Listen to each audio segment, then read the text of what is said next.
ಎಲ್ಲರಿಗೂ ನಮಸ್ತೆ. Welcome to Geeta Jagat sound ಚಾನಲ್ಗೆ ತಮಗೆಲ್ಲರಿಗೂ ಆತ್ಮೀಯ ಸ್ವಾಗತ.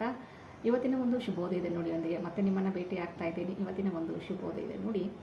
ನಾವು ಯಾವ ಒಂದು ಸಮಯದಲ್ಲಿ ಮೌನವಾಗಿರಬೇಕು, ಹಾಗಾದರೆ ಮೌನವನ್ನು ಯಾವಾಗ ತಾಳಬೇಕು, ಆ ಮೌನದಿಂದ ಆಗ್ತಕ್ಕಂತಹ ಒಂದು ಲಾಭಗಳ ಬಗ್ಗೆ ನಾನು ಹಿಂದಿನ ಒಂದು ವಿಡಿಯೋದಲ್ಲಿ ಹೇಳಿದ್ದೀನಿ. ಆದರೂ ಸಹಿತ ಯಾವೊಂದು ವಿಷಯದಲ್ಲಿ ಅಥವಾ ಯಾವೊಂದು ಸಂದರ್ಭದಲ್ಲಿ ಮೌನವನ್ನು ತಾಳಬೇಕು ಅಂತಕ್ಕಂಥ ವಿಚಾರವಾಗಿ ನಿಮ್ಮೊಂದಿಗೆ ನಾನು ಶೇರ್ ಮಾಡ್ಕೊತಾ ಇದ್ದೀನಿ.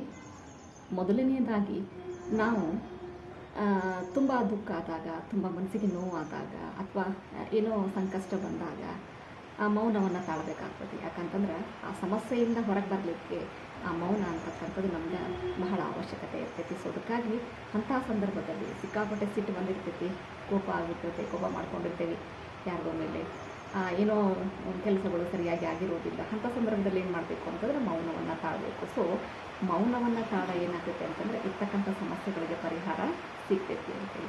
ಇನ್ನು ಎರಡನೇದಾಗಿ ಯಾವ ಒಂದು ಸಮಯದಲ್ಲಿ ಮೌನವನ್ನು ತಾಳಬೇಕು ಅಂತ ಹೇಳಿದ್ರೆ, ಬೇರೆಯವರು ನಮ್ಮ ಮಾತನ್ನು ಆಲಿಸದೇ ಇದ್ದಾಗ, ನಮ್ಮ ಮಾತಿಗೆ ಬೆಲೆ ಕೊಡದೇ ಇದ್ದಾಗ ಅಥವಾ ನಮ್ಮ ಮಾತನ್ನು ತಿರಸ್ಕರಿಸಿದಾಗ ಏನು ಮಾಡಬೇಕು ಅಂತ ಹೇಳಿದ್ರೆ, ಅವರ ಜೊತೆ ವಾಗ್ವಾದವನ್ನು ಅಂದರೆ ಅವರ ಜೊತೆ ಆರ್ಗ್ಯೂ ಮಾಡೋದನ್ನು ನಿಲ್ಲಿಸಿ ಏನು ಮಾಡಬೇಕು, ನಾವೇನು ಮಾಡಬೇಕು, ಮೌನವನ್ನು ತಾಳಬೇಕಾಗ್ತೈತಿ. ಸೊ ಆ ಆರ್ಗ್ಯುಮೆಂಟನ್ನು ನಿಲ್ಲಿಸಬೇಕಾಗ್ತೈತಿ. ಯಾಕಂತಂದರೆ ವಾದ ಮಾಡೋದ್ರಿಂದ ಯಾವುದೇ ಸಮಸ್ಯೆ ಪರಿಹಾರ ಆಗೋದಿಲ್ಲ. ಅದಕ್ಕಾಗಿ ಅಂಥ ಸಂದರ್ಭದಲ್ಲಿ ಮೌನವಾಗಿದ್ದರೆ ಏನಾಗ್ತೈತಿ ಅಂತ ಹೇಳಿದ್ರೆ, ನನ್ನ ಒಂದು ಮಾತಿಗೆ ಪ್ರತಿಕ್ರಿಯೆಯನ್ನು ನೀಡಲಿಲ್ಲ ಅಂಥೇಳಿ ಆ ವ್ಯಕ್ತಿ ಏನು ಮಾಡ್ತಾರೆ ಅಂದರೆ ತಮ್ಮ ತಪ್ಪನ್ನು ಅರ್ಥ ಮಾಡ್ಕೊಳ್ತಕ್ಕಂಥ ಸಂದರ್ಭ ಬರ್ಬೋದು. ಸೊ ಅದಕ್ಕಾಗಿ ಆ ಒಂದು ಸಿಚುವೇಶನ್ನು ಸಹಿತ ನಮ್ಗೆ ಪ್ಲಸ್ ಪಾಯಿಂಟ್ ಆಗ್ತಕ್ಕಂಥದ್ದು. ಸೊ ಇನ್ನು ಮೂರನೆಯದಾಗಿ ಯಾವ ಸಂದರ್ಭದಲ್ಲಿ ನಾವು ಮೌನವನ್ನು ತಾಳಬೇಕು ಅಂತ ಹೇಳಿದ್ರೆ, ನಾವು ಬೇರೆಯವರ ಮಾತುಗಳನ್ನು ಆಲಿಸ್ಕೊಳ್ಬೇಕು.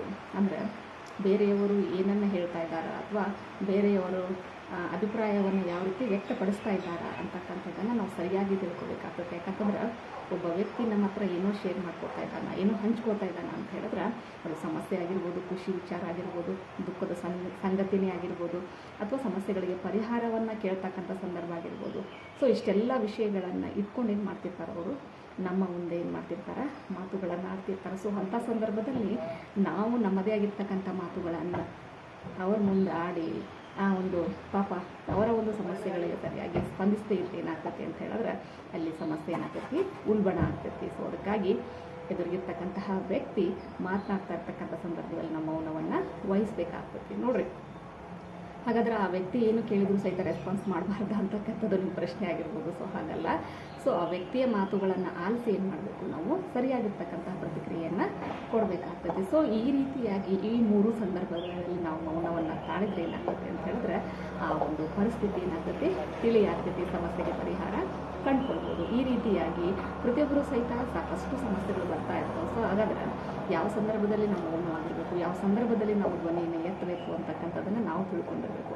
ಅಂದಾಗೇನಾಗ್ತೈತಿ, ನಮ್ಮ ಸಮಸ್ಯೆಗಳನ್ನು ನಾವು ಪರಿಹರಿಸ್ಕೊಳ್ಳಿಕ್ಕೆ ಸಾಧ್ಯ ಆಗ್ತೈತಿ. ಸೊ ಇಂಥ ಮತ್ತೊಂದು ವಿಷಯದೊಂದಿಗೆ ಮತ್ತೆ ನಿಮ್ಮನ್ನು ಭೇಟಿ ಆಗ್ತೀನಿ. ಅಲ್ಲಿವರೆಗೂ ನಮಸ್ತೆ.